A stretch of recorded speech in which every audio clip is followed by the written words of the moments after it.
Welcome to the 2018 to 2019 NCFCA webinar series. The goal of NCFCA webinars is to facilitate a platform where thought leaders and subject matter experts can provide insight on topics relevant to current debate resolutions and speech events. Our desire is to provide a platform that encourages mentorship, real-life application, and competitive excellence. Please keep this framework in mind as you craft your questions and take advantage of the fact that you have an opportunity to interact with someone who can provide subject matter insight regarding the debate topic of the United States federal government's foreign policy towards international terrorism. Our webinar this evening will begin with a 30-minute presentation from guest speaker Colonel Middleton, followed by a 15-minute Q&A segment. During the Q&A segment, our NCFCA host and Executive Director, Kim Cromer, will present the questions you have submitted in a conversational interview with Colonel Middleton. To participate, please submit questions via the Q&A function on your screen. Additionally, if you have technical difficulties, please submit requests for help via the chat function on your screen.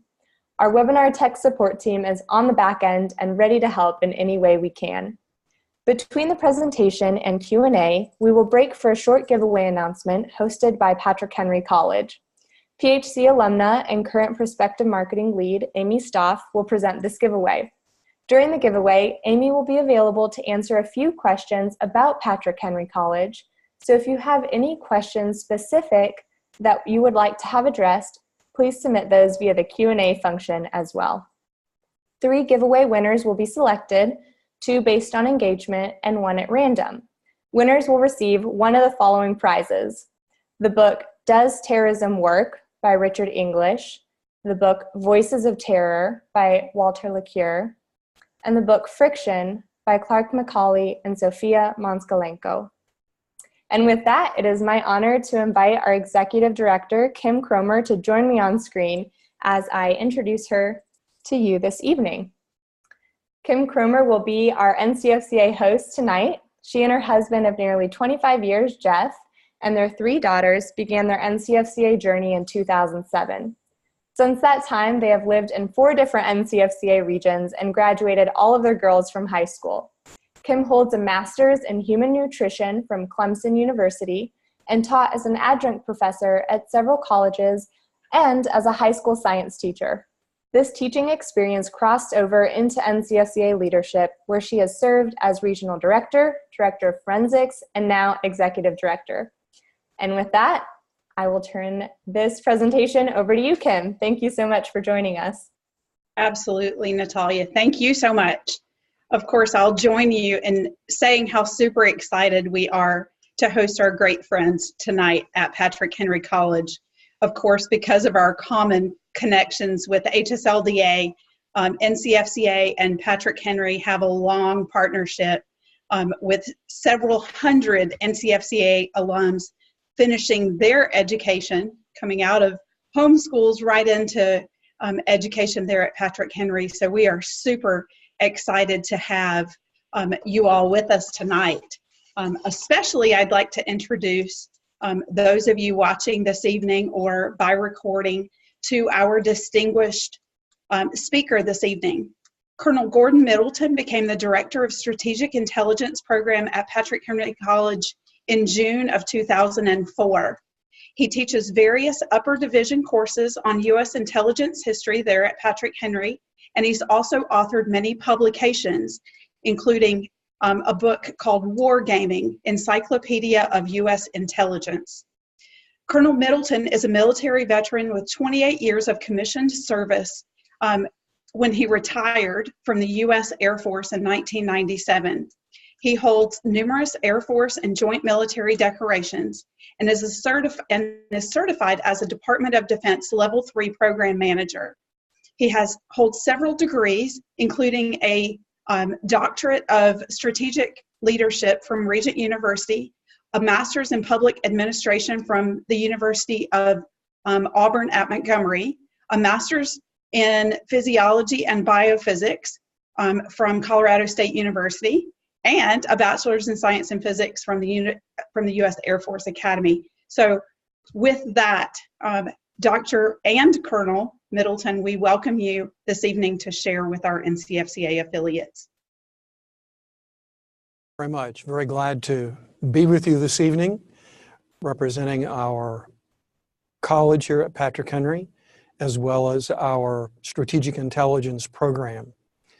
I've been asked to speak this evening on counterterrorism strategy.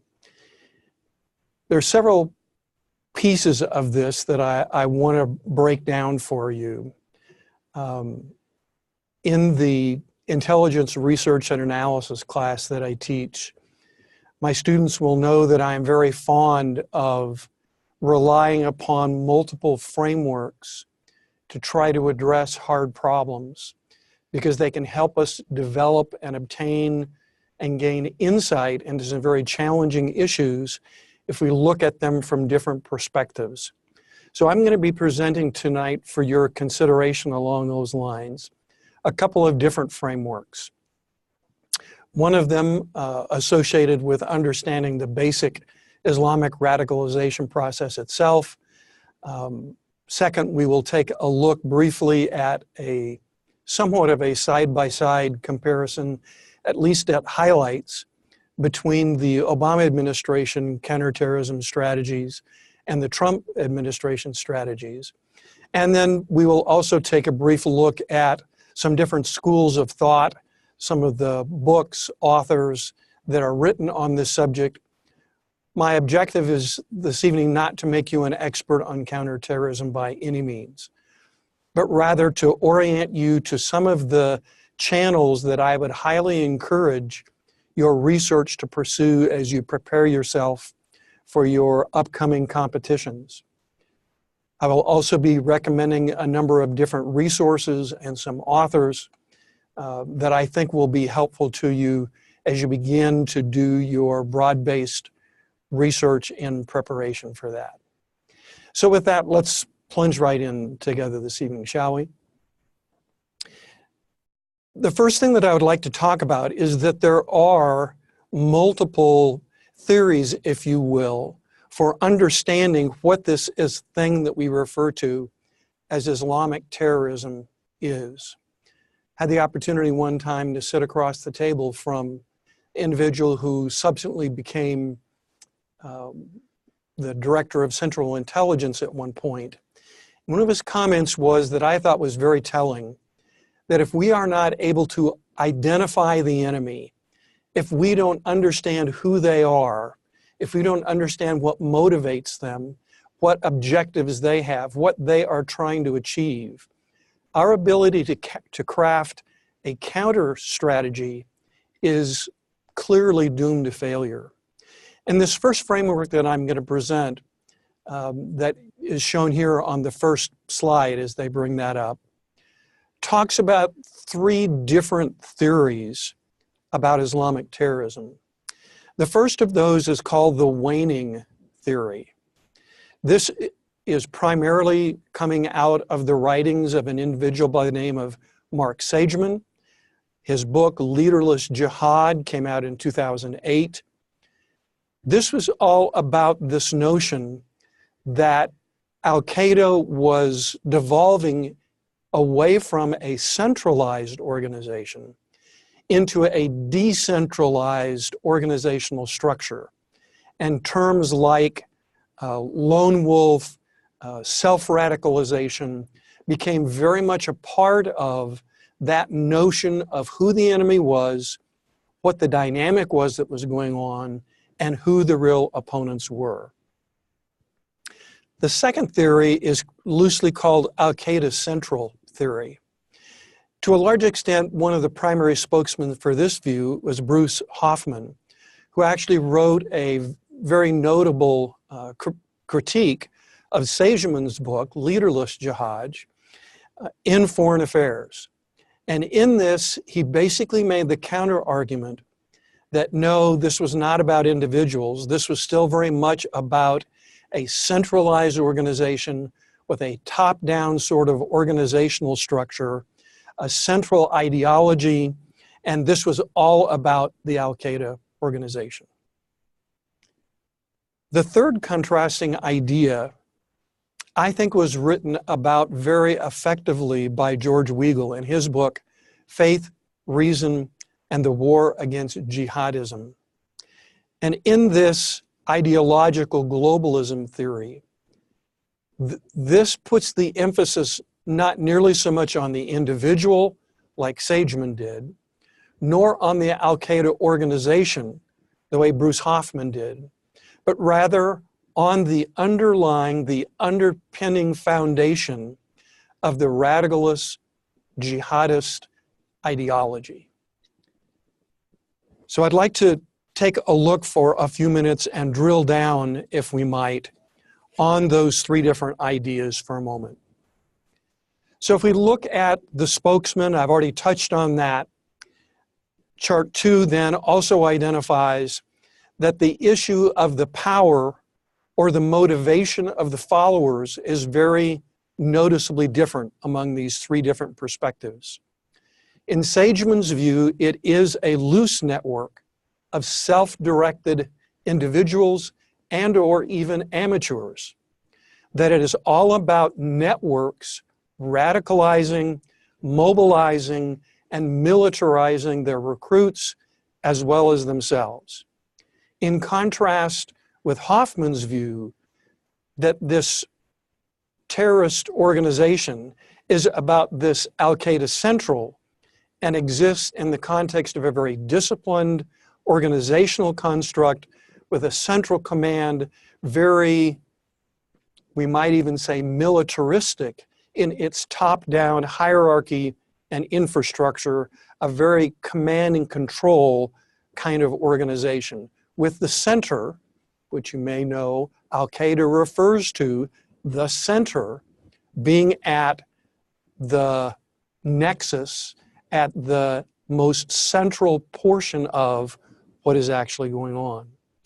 That noticeably contrasts then with George Weigel's perspective of this ideological globalism theory, that in fact it is not the individual, it is not the organization, it is rather in fact this religious fervor of what some refer to as Islamism or jihadism, and it is this fervor against modernism that is really mobilizing this Islamic terrorism that we are seeing, and very much puts an emphasis on the theological roots of its ideological and religious foundations. The tools of the trade, again, somewhat different among these three. The waning theory and Sageman talk about major attacks, indiscriminate terror. Al-Qaeda Central certainly embraces some of those kinds of things, but very much under a centralized control. I think one of the interesting contrasts is that under the ideological globalism theory, it accounts for the use of asymmetric warfare. That if America's strength is space systems and supersonic jet fighters, that's not the way they are going to fight us. They are going to pick at, identify, and attempt to come at us at some of our weakest points. In fact, their intent is still to effect maximum destruction, and that they consider there are no innocents in this conflict, but in fact they are coming at this from a very broad-based ideological perspective. If we go to the next slide, chart 3 for just a moment. If we look at the scope of the conflict, I think this is a fascinating aspect to understand from these three different perspectives. In the waning theory, this is a decentralized conflict. It is about these people who are self-radicalizing. They may or may not have ever even necessarily met any of the leadership other than on the internet or through their writings. And then in fact, at the tactical level, boots on the ground level, it approaches the state of an uncontrolled conflict and warfare. As you can imagine, this perspective presents some major challenges to the United States, arguably the superpower, at least from a military, perhaps yet remaining economic perspective, to try to take on such a decentralized, uncoordinated kinds of war, if you will. We've already touched on the Al-Qaeda centralized constructs here of their command and control. The ideological globalism element, however, provides some additional perspectives. And it brings in this notion that there are no natural boundaries for ideology. And so this conflict is truly, potentially at least, a global conflict. This is not regional, this is not local, this is not individual.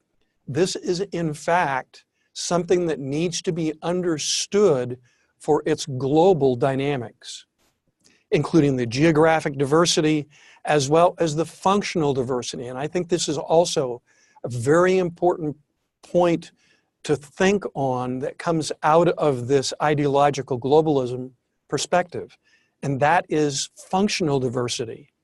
This is not just a military conflict. This is an intelligence conflict. This is a financial conflict. This is an economic, political, energy, homeland security, cyber conflict. Arguably, this is a total war on a scale that the United States has not truly been involved in, perhaps since World War II. And so these different perspectives help lay a foundation for trying to help us understand what is the scope of the conflict. And in some ways, even as we potentially reverse engineer this, to understand, well, what really is going on here? Is this an individual conflict by self-radicalized lone wolves? Is this a conflict with a central command and control organization and Al-Qaeda that we need to defeat? Or in fact, is this a global conflict? Some of the other aspects in terms of the time horizon that Sageman would likely measure in terms of decades, Al-Qaeda would characterize the goals and objectives in terms of geopolitics, because its strategy, its objectives are geopolitical. Al-Qaeda wants to take back over all of the Arabic countries and potentially even beyond that, as opposed to the ideological globalism perspective that this is about global submission to Islam, and it is not so much about physical territory as it is about obedience, about submission to Islam.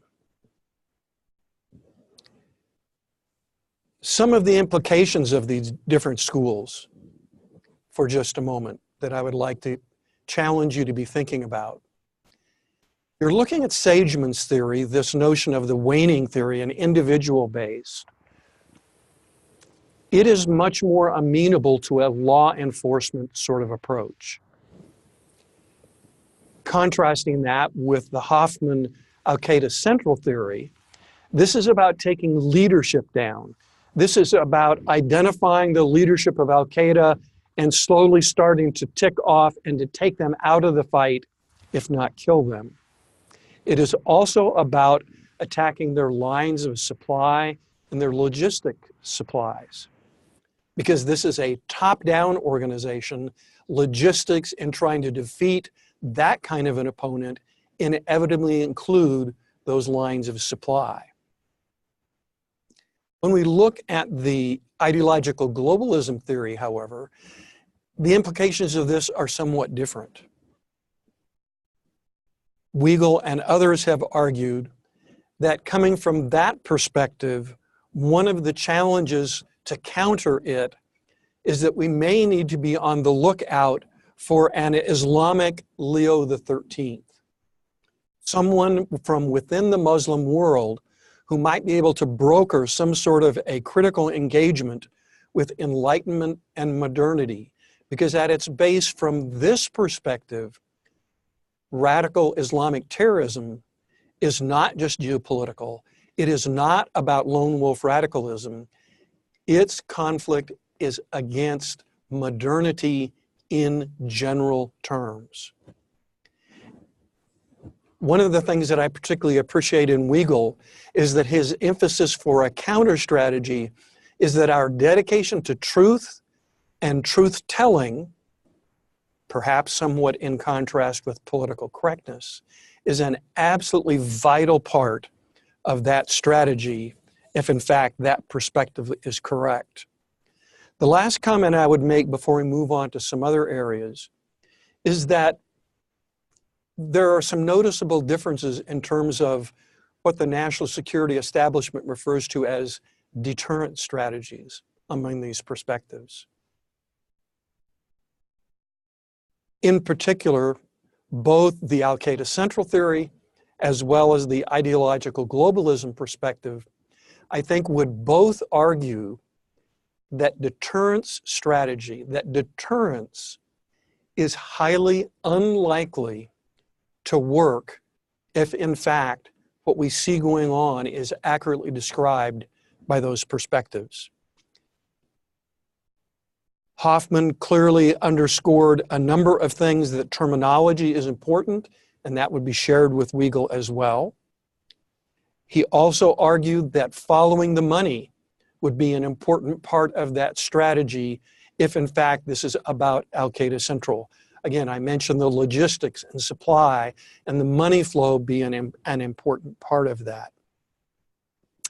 Interestingly, Weigel likewise underscores in his perspective that false tolerance must be resisted, but that also efforts to defund jihadism by developing alternatives to petroleum-based transportation fuels and to knock some of the financial underpinnings out from underneath some of the Muslim countries that are funding some of these radical Islamic terrorism, I thought was an interesting, perhaps not expected practical approach that Weigel highlighted as well as part of a counterterrorism strategy that would come out of his perspective.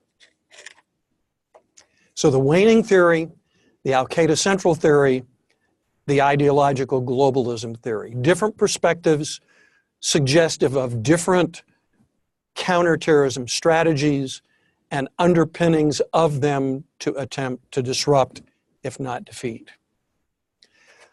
Let's turn now for a few moments, if we might, to take a quick look at the national security strategies of both the Obama administration and compare them to those that have already come out from the Trump administration. If we go to slide 4, as you see there, and again, I will say these are just some not only highlights of these strategy documents, but they are also some of the contrasting points.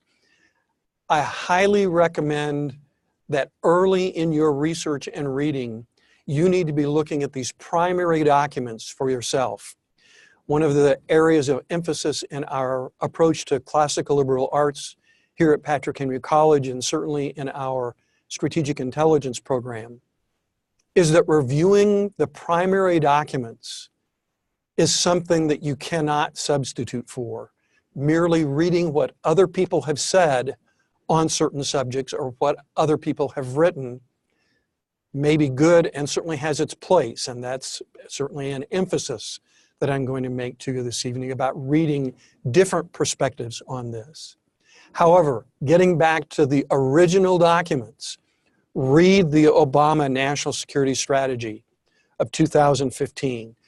Read and do your own side-by-side assessment of the Trump National Security Strategy of December 2017. What I've given you here are just some, as I say, some of the tops of the peaks. You may find it interesting that at about the 75 to 80% level, there's actually a lot in common between these documents. But certainly in tone and in some specific points, there are some noticeable differences. So let's take a look at a couple of those differences.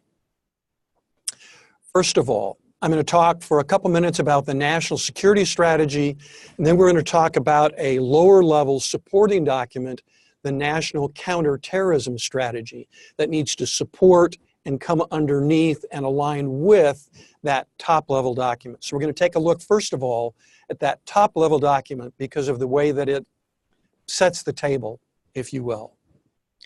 The first point to take note of is that in the Obama National Security Strategy, there is very clearly an emphasis, or emphasis, as I like to say on occasion, about advancing security of, yes, the United States, but also its allies and particularly its international partners.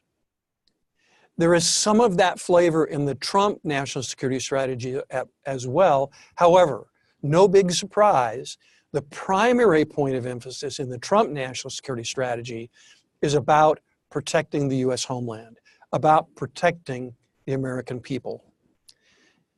Of note, the Obama National Security Strategy talks about trying to do that without the use of nuclear weapons. It sets a tone very definitely that is more globalist in tone, in scope, in objectives, whereas the Trump administration policy is much more about protecting U.S., its homeland, yes, preventing the spread of weapons of mass destruction, but also specifically including controlling our borders. It is also of note that as part of that globalist approach, the Obama's strategy gives first place to countering this issue of the crisis of climate change. Again, a very globalist kind of idea. In contrast with part of the Trump administration's emphasis on protecting the American way of life, a much more nationalist, even ideologically oriented strategy than what the Obama administration projected. Consistent with that, part of the Obama administration strategy placed a major emphasis on international organizations, security, and achieving opportunity through stronger cooperation to meet global challenges, in contrast with the Trump administration's strategy of peace through strength, read peace through American strength. If we move then from the national security strategy to the counterterrorism strategy that begins on chart 5, again, one of the things that you notice, and this ought to be ringing back to Hoffman's Al-Qaeda Central theory, the Obama administration's counterterrorism strategy was absolutely focused on and was framed around not defeating an ideology, but rather defeating an organization. It was all about defeating Al-Qaeda. In contrast with the Trump counterterrorism strategy, it is not about a single organization. It is about, in fact, countering all terrorists that have both the ability and the intent to harm the United States. And while it clearly does put America first, it emphasizes it is not America alone. Some of the tone is also very different between the two documents. There is this sense of, as the Obama document says, we now have the opportunity to seize a turning point in our effort to disrupt, dismantle, and ultimately defeat Al-Qaeda. Ultimately defeat Al-Qaeda. In contrast, the Trump administration strategy says the United States will win. There is a sense of urgency about that, and that it is all about America's strength to make that happen. Flip to the next slide for just a moment then, please.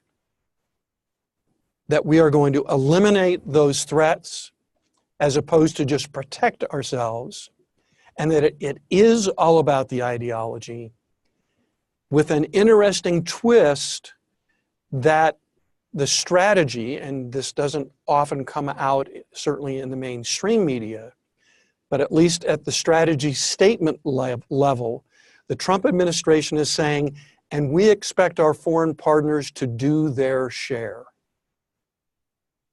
America is going to do its part, and we expect our partners to do their share.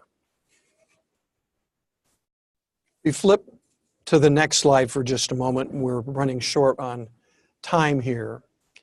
I also wanted to give you some insight that there are not only the 3 or more schools of thought that I described to you. There are a number of different organizations, and these don't absolutely line up along the lines of the waning Al-Qaeda central and ideological perspectives that I gave you, but in fact, they're pretty close. The Counterterrorism Center Beltway Academics, the Gaffney Emerson Nexus, as compared to those on the left, we can get along.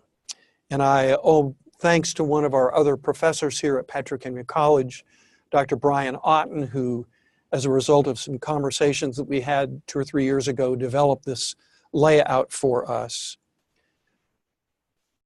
But there are a number of different authors that write from these different perspectives. I would particularly direct your attention to a number of the different organizations that take some of these different perspectives. And you see some of the exemplar perspectives toward the bottom of the page. And I don't have time to go through this in detail. Perhaps in the Q&A session, if you might be interested to drill down on this further, I would be more than happy to do that. On the last slide, I would like to point you to some additional resources, some of them in the theology area. Robert Riley's book, The Closing of the Islamic Mind, is particularly effective at describing how the Islamist mindset and theology is not about faith and reason, it is about faith, not reason. I've mentioned the George Weigel book. I would also mention the book by David Garrison, A Wind in the House of Islam.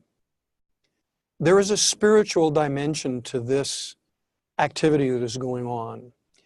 And Patrick Henry College and our strategic intelligence program in many ways is focused around bridging what even many secular people refer to and think of as the God gap in U.S. international policy.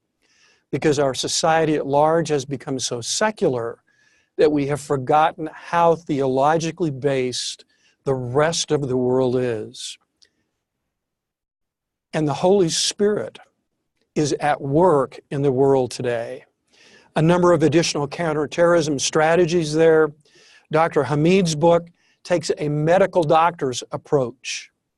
Fascinating.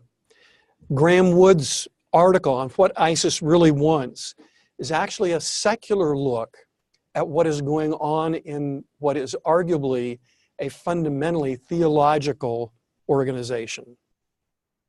Goldstein's book is all about the fact that this conflict involves much more than just violence and military action consistent with Weigel's perspective. And with that, I think we'll sign off, and I look forward to your questions and interaction during the Q&A session. Thank you very much. Thank you so much, Colonel Middleton, for that insightful presentation. I know we have some excellent questions coming in. Certainly several students and parents thanking you for your time here, thanking Patrick Henry College for bringing Colonel Middleton as a guest speaker this evening and providing this opportunity for us tonight. So with that, we are going to be transitioning into our giveaway time, but I first want to answer just a couple of technical questions that have been submitted. First of all, I need to let you know that the slides in this webinar are not for public release, but secondly, PHC will be providing an abbreviated version of the slides, and that will be made available following this presentation in a follow-up webinar that you will receive from NCFCA. They put together a great list of additional resources for your research after this webinar, and I know that's going to be tremendously helpful to you. So with that, I'm going to invite Amy to join us here on screen as she announces our giveaway winners. Hello, NCFCA community. I'm so glad to be here with you, and I'm excited to give away some great resources. I have for you here Friction by how conflict radicalizes them and us, which looks like a fantastic read. This is from our counterterrorism class. This is Voices of Terror, which is an original sources readings on the manifestos, writings, and manuals of Al-Qaeda, Hamas, and other terrorists from around the world. Great resource there. And here, Richard English, Oxford University Press, Does Terrorism Work a History? And so for each of you who have won one of these books by your participation tonight, if you could actually just comment on which one is your top pick and which book is your second pick and which book is your third pick. We'll use that as we mail these to you. And if you could put your email in the comments. So first of all, for the person who has submitted the most comments and questions this evening, we have Emma Beagle. So congratulations to Emma. You'll be receiving one of these books. So please go ahead and type to us your email address, and we'll make sure you get one of these resources. And before I announce the other two winners, I just wanted to take a minute to kind of wrap up type some of these ends to talk about Patrick Henry College and really what we're trying to do here. And I think Colonel Middleton couldn't have said it better when we're talking about integrating faith and reason. Patrick Henry is a place where you own your faith deeply and ask questions deeply, but you connect them to the greater picture of how God is at work in the world in great programs like strategic intelligence or economics and business analytics or a pre-law advisory track within the government major. These are all ways that you're integrated to the world and making an impact in the world for Christ as leaders, as young people, as servants, to be people of Christ and to be thinking Christians. And if that intrigues you, I'd really encourage you to look into Patrick Henry more. I'm a graduate of 2015 and I love it. I'm still here and enjoying every minute of being part of what God is doing here at Patrick Henry. There will be a landing page where you can actually submit more of your information if you'd like to hear from an admissions counselor or receive an info packet. We'll mail it to you. And now for the other resources, the other winners, we have the Brown family. So give it up for the Brown family. We'll be receiving another resource. And then at random, there was another, I believe the name was Daniel. That's correct. I heard that it was going to be a random selection. So let me double check, make sure I have the right person.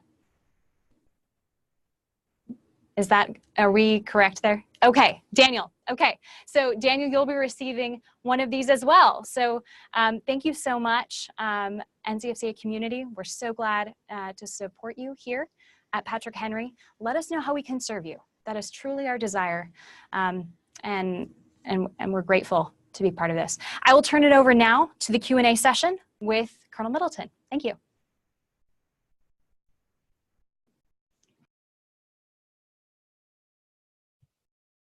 Thank you, Amy. And as Colonel Middleton and Kim join us here for the Q&A session, I have just a couple of announcements for our NCFCA community. A reminder that the NCFCA Comprehensive Guide to Team Policy Debate is available. You can find that on our website, and we'll share a link here in the chat section as well. And additionally, we have a second webinar with Patrick Henry College that will be taking place this Thursday at 6 p.m. Central. So that's going to be October 25th, this Thursday at 6 p.m. Central. And that will be with guest speaker President Hay from PHC, who will be presenting on apologetics, specifically uncovering worldview presuppositions and objections to Christianity. That's going to be a fantastic webinar, so I would encourage you to join. Even if you're not going to be competing in apologetics, there's going to be information crucial to your preparation in all of life. So we hope to see you there. And with that, the stage is yours, Kim and Colonel Middleton. Great. Thank you. Again, thank you, Colonel Middleton, for that vast knowledge that you're sharing with us tonight. It's such a deep subject. And of course, The folks on your end are probably telling you that the questions are pouring in, so I'm sure we won't be able to get through all of them. But I will start with one that I suspect is going to be something that you have an opinion on. There are some who suggest that if we leave other countries, particularly the Islamic countries, alone, that international terrorism would virtually die out. What are your thoughts there? A couple of responses to that. First of all, that is very much at least consistent with the waning theory that I described. And there are certainly those that have come down on that side of the argument to say military engagement, even some forms of economic engagement, do nothing but pour gasoline on the fire. Frankly, my personal perspective is much closer to that of Weigel and the ideological globalism side. Islamic terrorism existed before the State of Israel existed. It existed before the United States existed.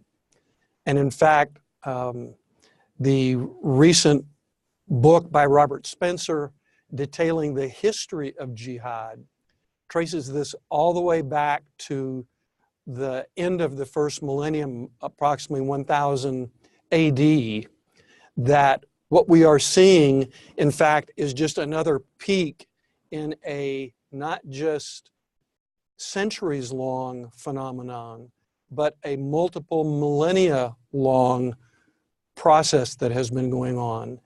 And that Islam's real issue, and those that are pushing the issue, are far broader than any geopolitical objectives. They are fundamentally with modernity that brings us back to this issue of, should life be organized according to faith, or should it be organized according to faith and reason? Arguably the modern perspective and approach to that. Right. That's fascinating. So according to the ideological globalism theory, which you say you would actually prefer, terrorists are fighting not for territory, but for truth. So how can the terrorist or the military powers there know, how would they discern once they have won truth? Will there ever be a point where they will decide, we've accomplished our goal, we've won the truth that we were seeking? I think there is a very clear answer to that, certainly from the radicalist perspective, and it is yes. Which begs the question, what are those conditions? Those conditions are pretty simple. It's called Sharia dominance globally, and the reestablishment of the Islamic Caliphate, arguably, if not on a global level, on a comparable level to where it was in previous millennia, which dominated much, if not all, of the Middle East, even parts of North Africa and major parts of Europe. So yes, again, I think the answer is yes, but it's not a very comforting answer, I think. Right. Certainly not the answer that we would seek there, certainly. So do you believe that there's a way to counter Islamic terrorism on a theological level? Is there an ability that we have to connect with them on some theological level that would allow us to at least mitigate some of the difficulty? Great question. Yes, I think there are. It's not a singular approach, however. Again, it's important to understand, and I hope it came across in my presentation, that understanding multiple perspectives on this issue is necessary for an issue that is as complex as the one that we're speaking to. There are some that would take the perspective that Well, as I said, in the Weigel approach, that we need this new leader within Islam to sort of have a reformation kind of activity to actually reform Islamic theology. And there are some elements of truth in that, I think. However, I think what it misses is the difference in context of what was going on during the Reformation period in Europe versus the as many as potentially 12 or even 13 different brands, some people would use the term cults, of Islam. There is not a singular Islam out there to reform. So in some ways, Martin Luther had a simpler task, almost akin to during the Cold War, we had a simpler task of opposing a singular enemy, the Soviet Union. Yes, to some extent, China became part of that. But how do you reform Islam when there are these multiple flavors, brands, cults, number one? And number two, oftentimes, even within those cults, there is no single authoritative voice. Right. So there are some challenges there. Having said that, there are some groups within Islam today that are attempting to get some traction to move towards some sort of a accommodation with modernity, to accept reason along with faith. The American Islamic Forum for Democracy is one of those. It's led by a doctor who served in the US military. And one of the potential strategies coming out is some of these kinds of groups are some of the areas where from outside Islam, we can help support some of those kind of reformation activities that are attempting to gain some traction within Islam. Okay. Wow. That's interesting to hear. So this is sort of a two-part question from one of our students. Which theory do you think most terrorism experts agree with? And what is one example of a current U.S. policy that matches that theory? Well, the answer to the first question, which theory do most experts agree with, I think is pretty straightforward. None of them. Right.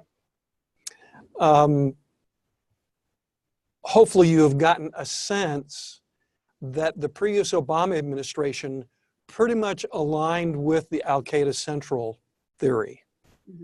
Their strategy even says, we are not at war with Islam, we are at war with Al-Qaeda because they've declared war on us.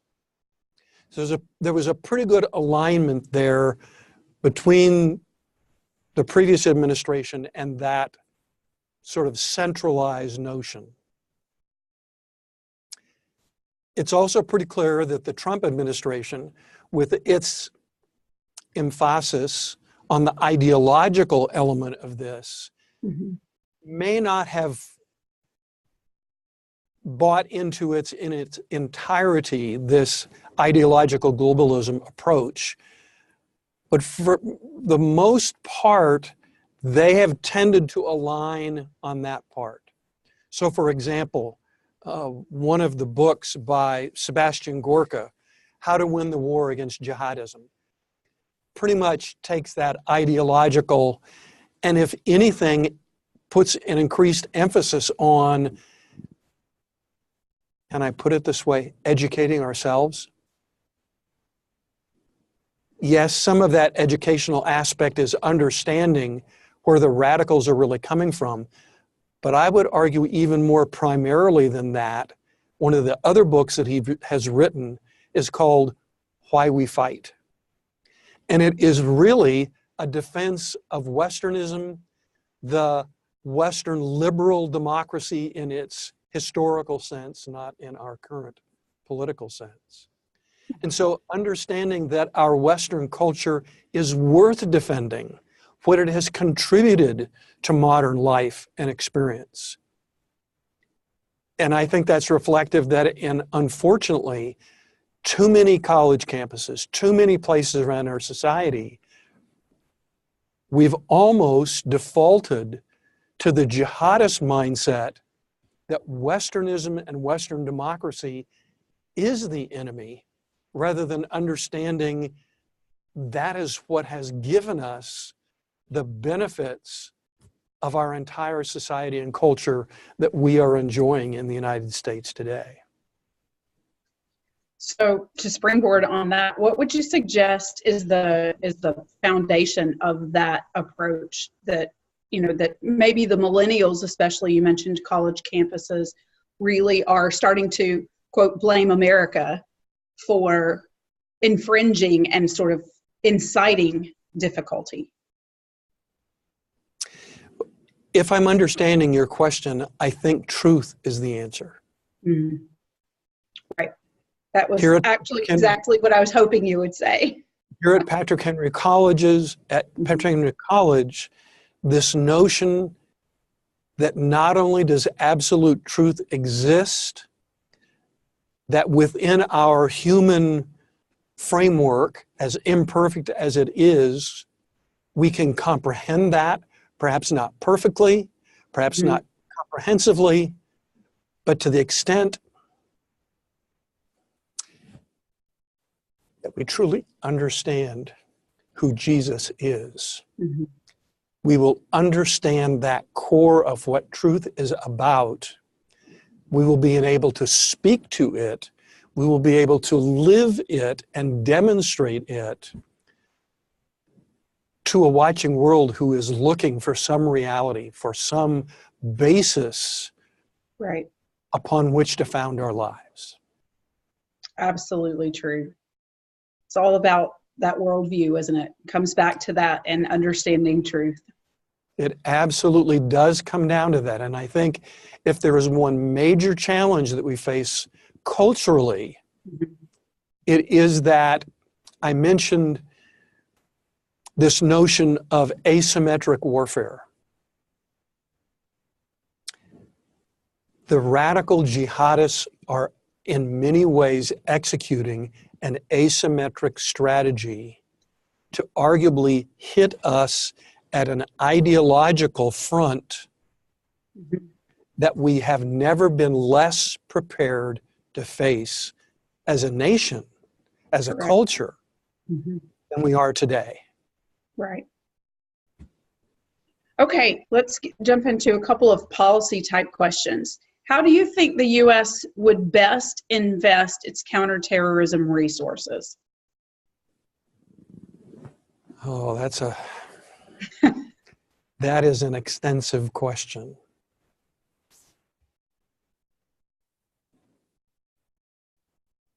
I think there are some answers to that question, but I think you've got to answer some of these other questions that we've been dealing with first. Because if we're going down rabbit holes or rabbit tracks and we're not accurately understanding who the enemy is, what's motivating them, how they think about the scope of this conflict, even the duration of this conflict. Not that the United States has ever spent billions of dollars for little effect before, but we could spend lots, huge amounts of treasure with very little payoff if we don't have some of those fundamentals correct. And frankly, while some of that clearly is going to need and involve spending in the military domain, this presses some of our even strategic concepts for what constitutes national power.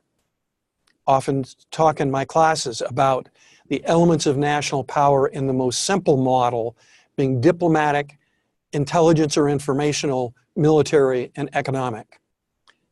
Even in that model, purely spending money on the military instrument, I think is pretty clear, unless you absolutely come down on the Al-Qaeda Central Theory approach, that if the ideology is a part of this, spending money on the military is only going to go so far.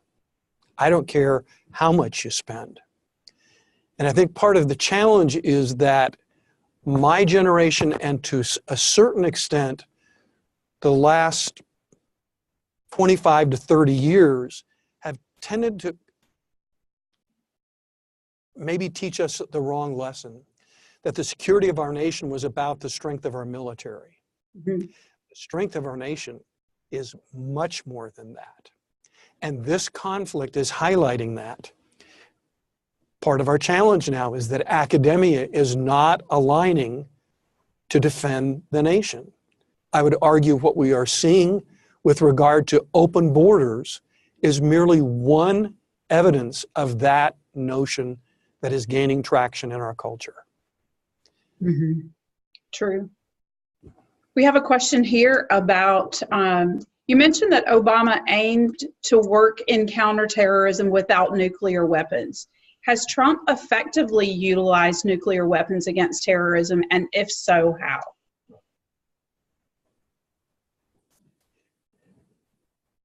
Good question. I no longer have any inside Washington Beltway insight to know what classified strategies may be being discussed or not. So with that disclaimer, from what I can see, the Trump administration has not rattled the saber even with regard to the use of nuclear weapons in the Islamic terrorist front directly. He clearly has, however, with regard to North Korea, and part of the concern and part of the issue with North Korea having nuclear weapons and such a, whatever adjectives you want to put on to describe the North Korean government, one of the major concerns was their potential relationship with and the seeming willingness to transfer nuclear weapons technologies to some of those terrorist groups. Okay. We don't like to talk about some of those things, and I think that's part of the reason that President Trump, whether you agree with his tactics, his personal rhetoric or not, that he was pushing back so hard on North Korea and on the North Korean senior leadership to say, this has got to stop, and it's got to stop now, and was clearly willing to use that nuclear threat as part of that deterrence strategy. It remains to be seen. Some people, I think, may have forgotten the fact that there is already a nuclear-capable, explicitly Islamic nation in the world, and it's not Iran, it's Pakistan.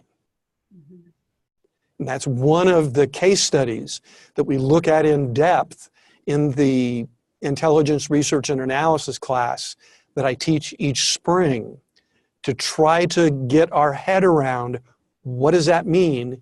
What does that mean for U.S. nuclear deterrence strategy when we already see a nation that is embraced and was created to be a nation built on Islam, and they now have nuclear weapons. Right. I say all of that to say we haven't seen it explicitly with regard to Al-Qaeda, with regard to ISIS and others. I'm convinced that it is there, even though we are not seeing it on the front page of the papers. Right. There's always a lot going on that we aren't necessarily seeing on the front page, right? Yes. All right, I will close with just one final, it's a policy question. Do you believe that the travel ban was effective and or a useful measure?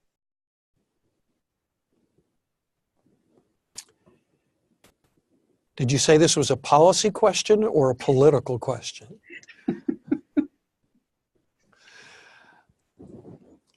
First of all, let me give the disclaimer. It's not at all clear, given what the courts have done to that we've actually yet begun to see much of the impact of what ended up being the administration's policy there. I'll just say that, number one. Number two, I think when you peel away some of the political rhetoric, in many ways, what Trump was attempting to do, yes, perhaps somewhat ham-handedly in their initial attempts, was to basically identify the same countries that both the previous two administrations had identified as these are societies that are out of control.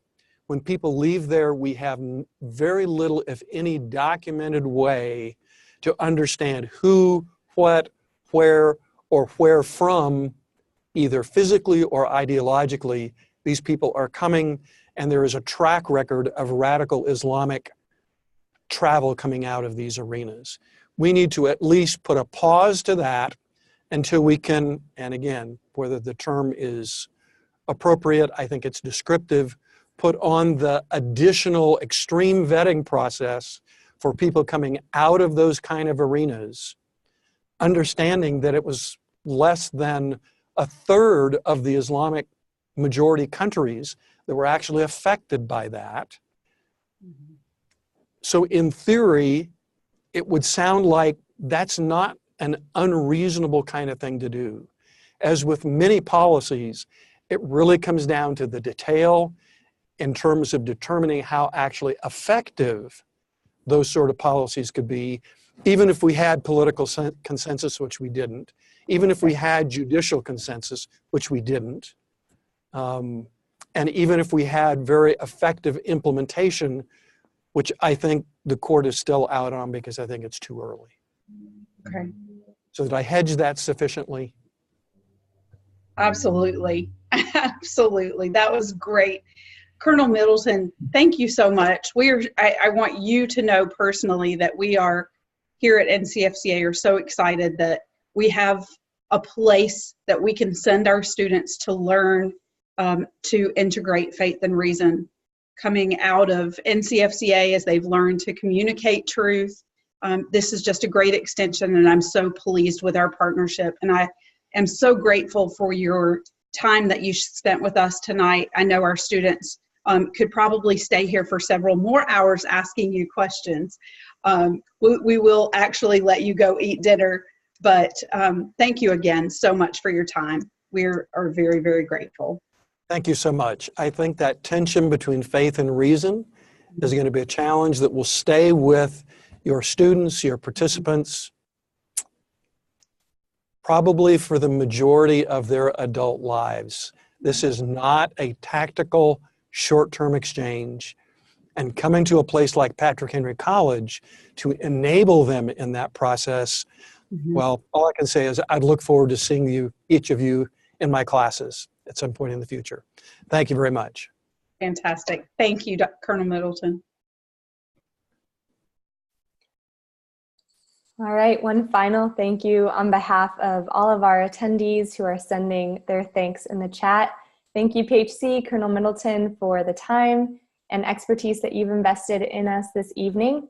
With that, we'll be wrapping up tonight's presentation. If you have any questions, attendees, you can always submit those to us at the office, and our email address is office@ncfca.org, and we'll respond to you. Please do look out for tomorrow's email, which will include a link to further resources compiled by PHC, as well as information about today's slides and that abbreviated version of the recording. So we're very grateful for you. Thank you for joining the NCFCA family for this competitive season. We look forward to another year of addressing life issues from a biblical perspective. Good night.